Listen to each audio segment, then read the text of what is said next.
running an event February 14th called Dinner with a Sex Therapist with celebrity guest, or celebrity chef, Terri Jayne with Fox 2 News. We both have a show. So she's with Fox 2 News, I'm with the Open Bedroom Doors show. That's how you do. And basically what we want to do is create an elevated date night focusing on turning couples into best friends and lovers one laugh at a time. So what I wanted to do was have each of us talk about like the meaning behind it for us and what we hope to get from you all. So actually, do you want to talk a little bit about why you're doing it, your meaning behind it? My aspect of the whole deal, I'm the culinary architect. So I'll be doing a 4-course tasting menu, emphasizing on sensory, so flavors, how say Szechuan peppercorn tantalizes and titillates on the tongue, things of that nature to create a moment of connection. She said date night, and yes, but this is like not your average run-of-the-mill, maybe an elevated date night. Elevated date night, it's a sensory experience. For those couples who feel like they've gotten into the routine, who want to break the routine, don't want to be a part of the burnout, or kids are always the priority over your intimacy connections. So we're trying to reestablish that. She'll be bringing the therapy or the feeling, bringing out feelings and reconnection. I will say one thing that's a little different about this though. So yeah, I am a sex therapist, but one of the reasons I want to do this date night as opposed to doing therapy is that a lot of people have a stigma around therapy. Their fear is, oh, we can only come to therapy when everything's falling apart, which by the way is the worst way to come to therapy. And so where I came up with this idea for this event was I wanted to create something that like targeted best friends, couples who are still working on things, who still love each other, but have lost track of each other. And as you were saying, like kids, basically everybody's focused on working kids, and every couple that I'm seeing is basically struggling with burnout and putting themselves last, and this event is about putting them first. Yes. And so part of what we're wanting here, because I want to make sure we get that. We're here, we're going to talk, but we want your help. Is so with the event on the 14th, we want ideas for getting butts in seats. We want ideas for gaining other vendors and sponsors to come on board, because I don't, like, this is actually my second time doing it. First time you're coming with me. Right. And it's getting bigger already with people. Like, I've got a partner who wants to join me. I have a mattress sponsor who's going to bring a bed to the event so we can answer sex questions in bed. Thank you for that. And so it's already becoming bigger, and what I want it to become over time is like a couples health and wellness space for a variety of couples health and wellness vendors. Mm-hmm. And so ideas for getting it out there, gaining vendors, anything else that you think is important that we're like gathering from the group. Pulling in the specific demographics. That's the information, and marketing to them, letting them know that we're here for you, for the people who don't necessarily, or who isn't in a couple. You know what I'm saying? Just maybe you're preparing your mind for getting into a relationship, and these are the aspects that you can incorporate in your effort on your journey. I gotcha. So yeah, like how to target the market, how to get them in there. Yeah. And we're starting with the 14th together, but like I said, I want to expand. I want to do it yearly. She wants to do it quarterly. So we're figuring all this out as we speak. Merch and marketing. We do have two keys. I am on every other Tuesday on Fox 2, and Charlie Tuna. So, I'm on the Charlie Tuna show. Those are the media aspects that we have and access to. And then I have my Open Bedroom Door show that I'm blasting on E360 TV and multiple platforms. That's okay, it's fine. Thank you for that. So that's some of the marketing we're already doing, but open to your ideas. So what are your thoughts and questions? Please and thank you. Thank you. So is your main thing that you're looking for vendors that might be able to help you also pull in people? Because the vendors might be able to, in exchange for what they're doing, maybe they get a couple of tickets or, something like that. So is your main goal the idea of vendors, or is it really getting more people there? Or is it a little bit of both? I would really like to get, all right, so the last time I did it was last year. I got about 20 people to attend. I would like to get more people, so closer to 50 to 60 people to attend. But I also want more vendors to join who are in the couples health and wellness space, because I think that will help with getting more people in those seats. Mm-hmm. So the answer is both. Both, okay. Do you have a venue? Yes, Adventure Unknown. So it's February 14th at Adventure Unknown from 5 to 8 p.m. What is, define your target audience. That's where I'm going. couples, most specifically, but, But you need to go a lot more specific than okay. that. Yeah. So for me, it's always the couples who are best friends who friend zoned each other. I actually have 3 target couples that I typically target. So this is where we're learning together too. So one target couple for me is right after baby. Like about 2 years after baby is the first time they typically come see me and are having trouble in their sex life. And so that's one target couple. A second target couple is when their kids are at about an independent space, like they're in school, but they have more time with each other and they want to find new ways to connect. And then the third target couple for me is when the kids are launching and they, like they're kind of having some like empty nester time. Yeah. And it's like basically in these life cycle transitions when couples realize like something hits them and they're like, oh, we've lost each other, we're missing each other, and we need to find a way to connect. So are there groups in I assume there are groups in St. Louis geared at each of those target audiences. There's There got are to be some. something for moms with kids in school, empty nesters, and new moms. And have you explored those or looked for some of those? Have not, and I wanna jot this stuff. Yeah, John. So I am in a mom supporting moms group. Yeah, I'm in a lot of groups. You don't know. We're getting to know how we work together.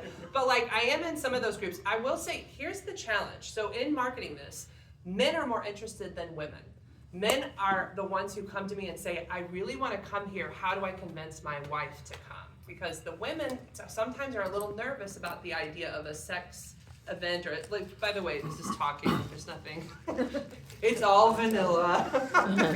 Clothes on, judgments off. But it is like I've noticed it's the women who are a little more nervous to come than the men. It is always men who are like, I would be there if you could help me convince my wife to come.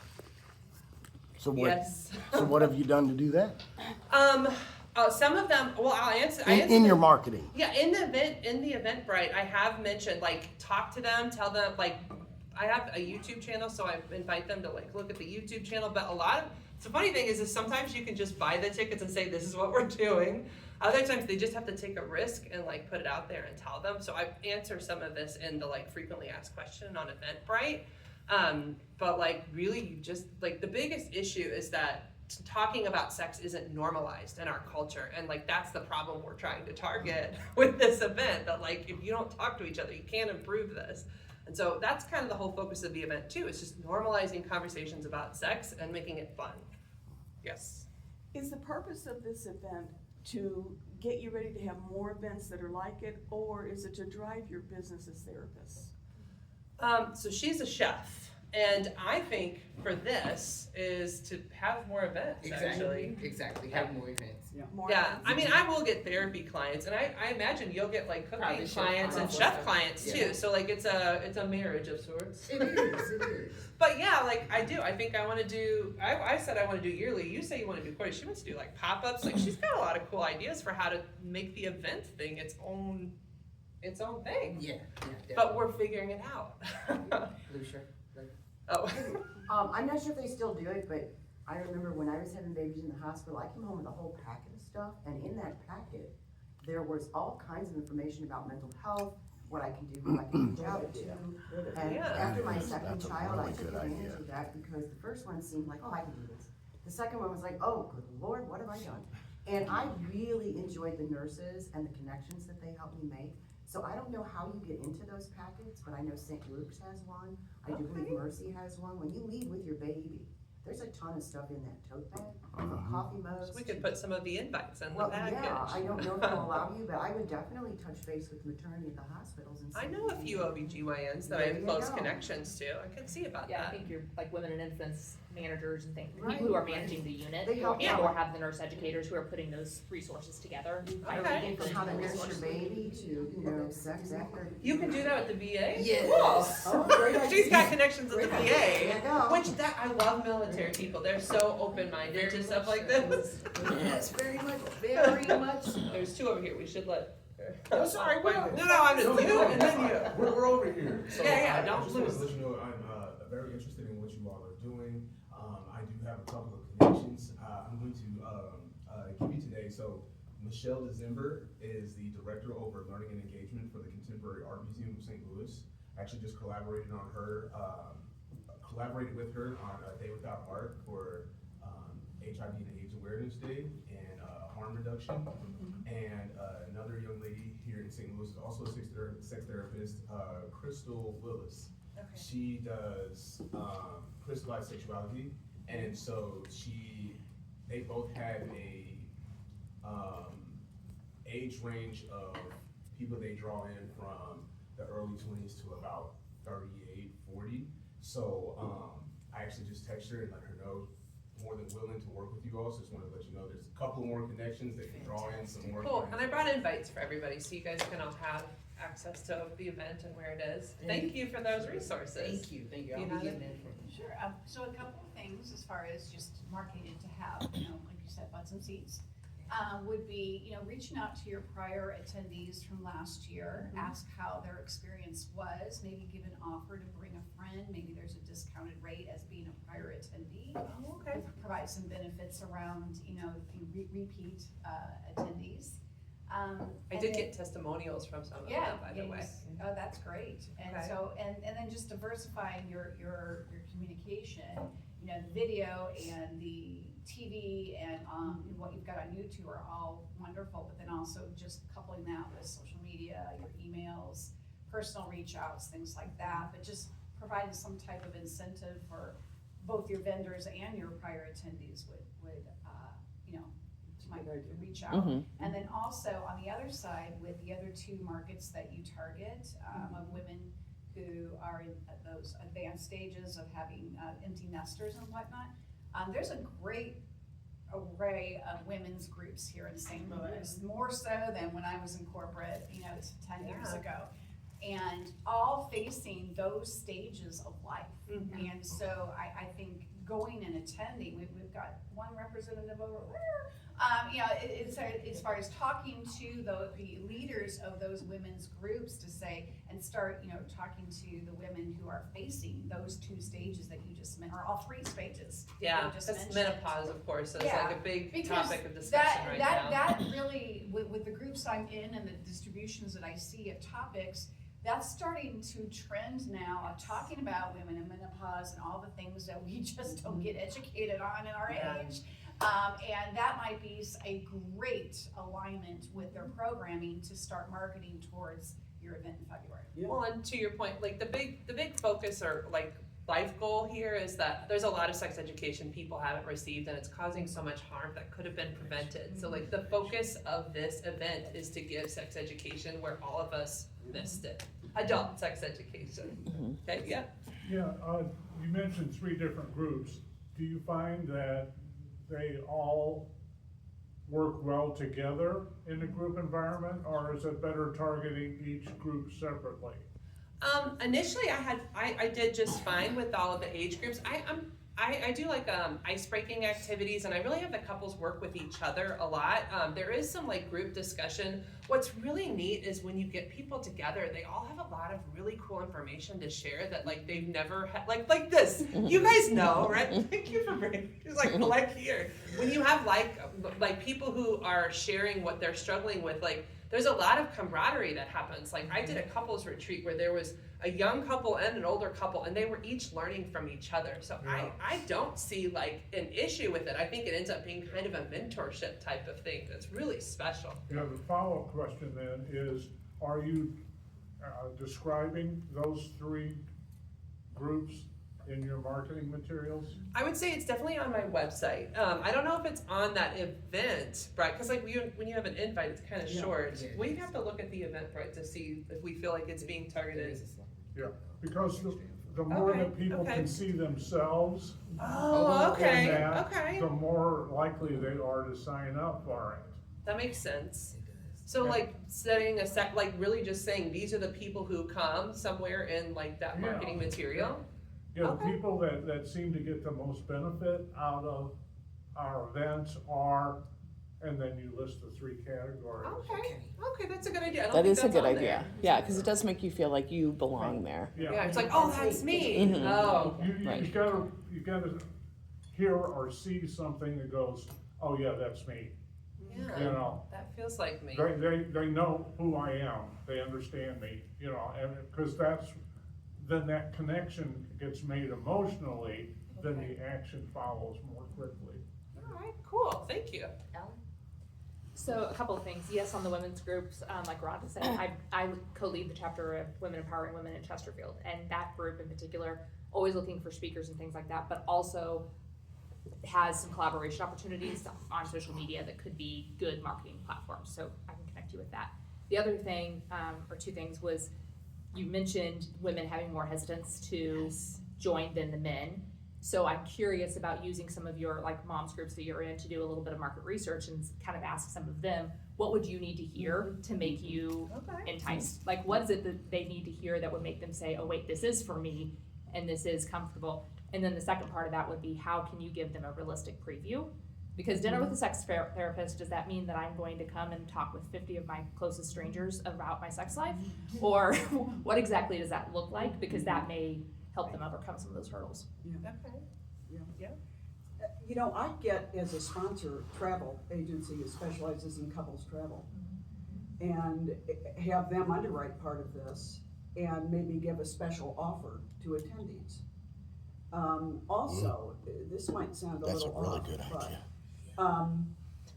I would approach the St. Louis Association of Marriage Counselors and let them know what you're doing.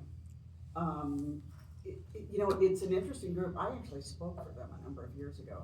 How to grow your therapy practice. And I think that they're always looking for resources outside of themselves. And so I don't know what it would take to get in, but I would approach the association instead of an individual member and see if you can get some information in front of them. Yeah, so is that SLAMT, SLAMFT that you're Yes, talking about? it is. They have disbanded, so I'm a marriage and family Oh, is therapist, that I'm right? in it. Yes, but no, that's a good idea, like, if I can talk, there are other groups like St. Louis Analytics, like, I know at least 4 or 5 of those groups that I can Yes. potentially reach out to their leadership and talk to I them. think it would definitely be worth it. Okay, no, I appreciate it, but yeah, they disbanded. No, I didn't know. My talk had nothing. Oh, we have to do 2 with minutes, so. I would The like best everyone part to is know. decided They enjoyed my program. We only got 2 minutes, so go for it. Well, I just text somebody who does, has a business in perfumes and scents, and she would like to connect with you. And maybe you Thanks. So how do you just want her to? So anybody can reach out to me at angelaskurtu@gmail.com, or if you want to do email, like a lovely warm email intro would be great. Also, like I said, I'm going to send all the invites out so people can see those as well afterwards. But yeah, thank you for all these connections. That's awesome. Linda, you had something? I did, I have a couple questions.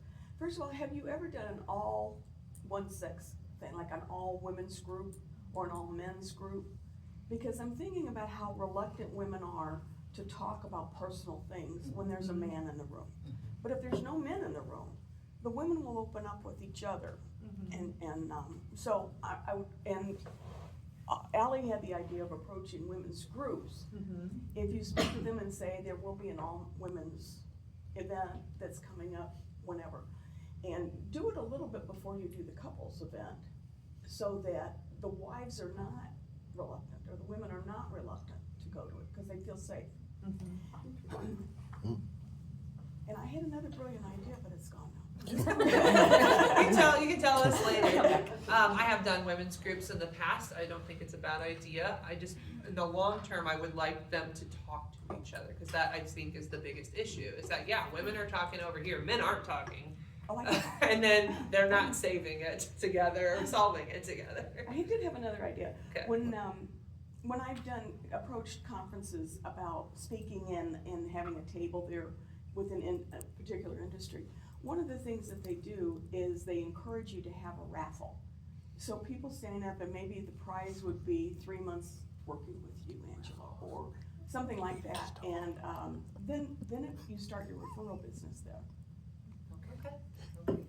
Karen, Okay, real quick, first of all, Adventures Unknown is a male-dominated thing. I would suggest starting there and asking them, putting your information. Second of all, on LinkedIn, go to your influencers, go to the males, since you know they're the main one.